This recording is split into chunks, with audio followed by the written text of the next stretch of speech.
after, my God, 2 years of what the world is calling war, 2 years of what has been unequivocally, undoubtedly a genocide. We have seen at least an end to the official phase of the quote unquote war on Gaza, which again, I reiterate, is not a war, but in fact a genocide. Former President Joe Biden, however, isn't allowing Donald Trump to just take credit for it. He's saying, look, I deserve credit for it. I set this thing into motion. Of course, Donald Trump right now is using this as his victory lap. He's using this to establish his case for having an effective presidency by saying, look, I created peace in the Middle East when no other president has done it, could do it, will do it, would do it, etc. So it's become a really interesting and troublesome tug of war over who's going to get the credit for Gaza. Now, former President Joe Biden appeared to take partial credit for the historic ceasefire deal that was signed this week by Trump, which brought the last 20 surviving hostages home from Gaza. Joe Biden went on X, and here's what he said. I got to look this up. He said, "My administration worked relentlessly to bring hostages home, get relief to Palestinian civilians, and end the war." He also said that he commended Trump and his team for getting the agreement, quote, over the finish line. So he's basically saying, I did it. I got y'all right to the end. And then Trump handled it. Joe Biden cares about this. He called the moment deeply relieving, saying the hostages had survived, quote, unimaginable hell, and that Palestinians in Gaza will now, quote, finally get the chance to rebuild their lives. Now, he wasn't the only one that jumped in on this. Former Vice President Kamala Harris, who was the Democratic Party's nominee for president this past election cycle, also jumped into the fray, offering praise for the leaders and partners who were involved in the deal, but she did not mention Donald Trump by name. She made it very clear that somebody got this deal done. She didn't say Mr. Trump. Now, that wasn't everybody. Former Secretary of State Antony Blinken claimed Trump's 20-point ceasefire was based on one drafted by the Biden administration during its final months in office. He said, it's good that President Trump adopted and built on the plan the Biden administration developed. Now, the ceasefire, which was brokered with help from Egypt, Qatar, and the United States, ended a war. And I'm using war because that's the language they're using. Again, I don't consider this a war, Israel-Hamas war. This is a war on Gaza. It's a war on the Palestinian people. It's a genocide in Gaza. But more than 66,000 Palestinians died, indisputably, not to mention the tens of thousands who may lay under the rubble. Entire neighborhoods were left in ruins. Buildings were destroyed. School systems were destroyed. All of it was destroyed. And in Israel, the return of the 20 remaining hostages sparked a lot. Emotional scenes, families reunited, flags were raised, tears were shed.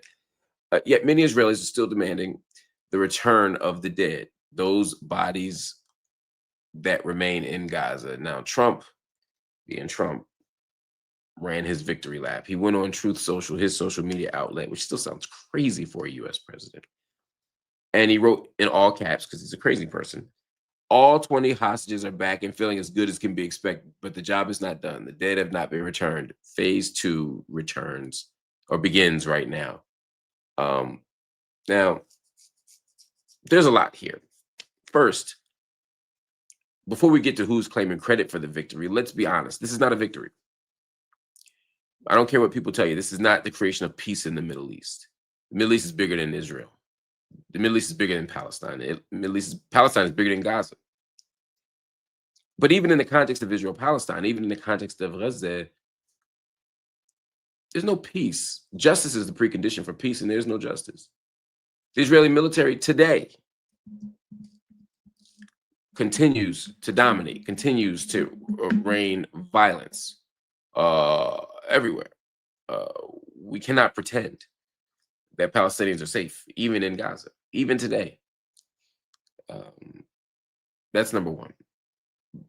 The absence of justice isn't just about the fact that people are still dying. It's about the fact that there's no plan for restoring the Palestinian people to the extent of their loss.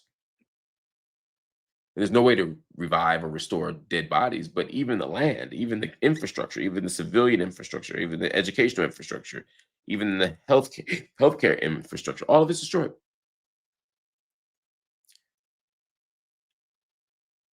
This kind of post-Oslo logic of dividing Gaza and the West Bank and East Jerusalem and Israel, it doesn't shouldn't prevail here. In other words, it's not even just about all the evil that happened to Palestinians in Gaza. It's also about the fact that the West Bank remains under occupation, illegal occupation, the longest standing military occupation in modern history. It's also about the fact there are settler raids and home demolitions and settler expansion. We're witnessing apartheid in real time.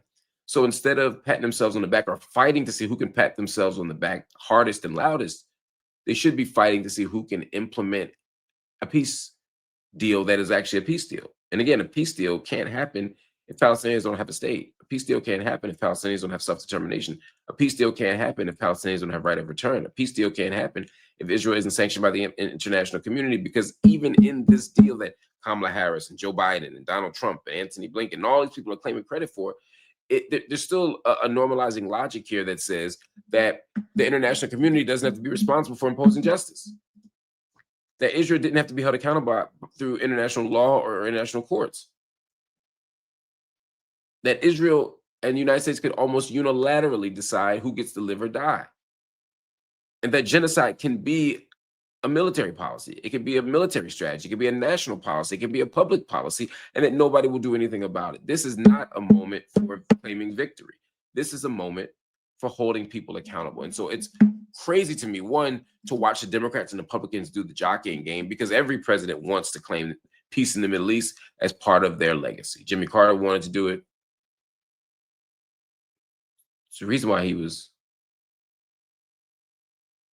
meeting with Anwar Sadat. Clinton wanted to do it.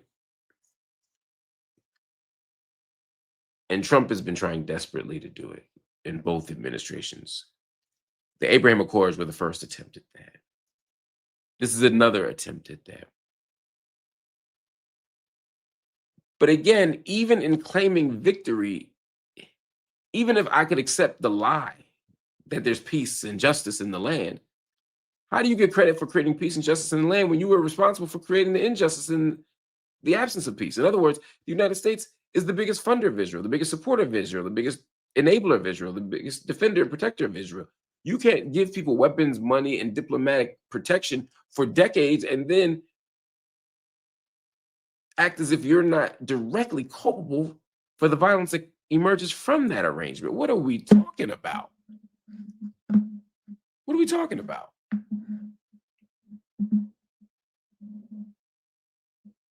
This is absurd. But because we don't engage in any kind of serious conversation about what justice looks like or what justice in Palestine looks like, we end up sort of normalizing this ridiculous argument and this ridiculous logic. The work in Palestine has yet to be done. The work in Palestine has yet to be done.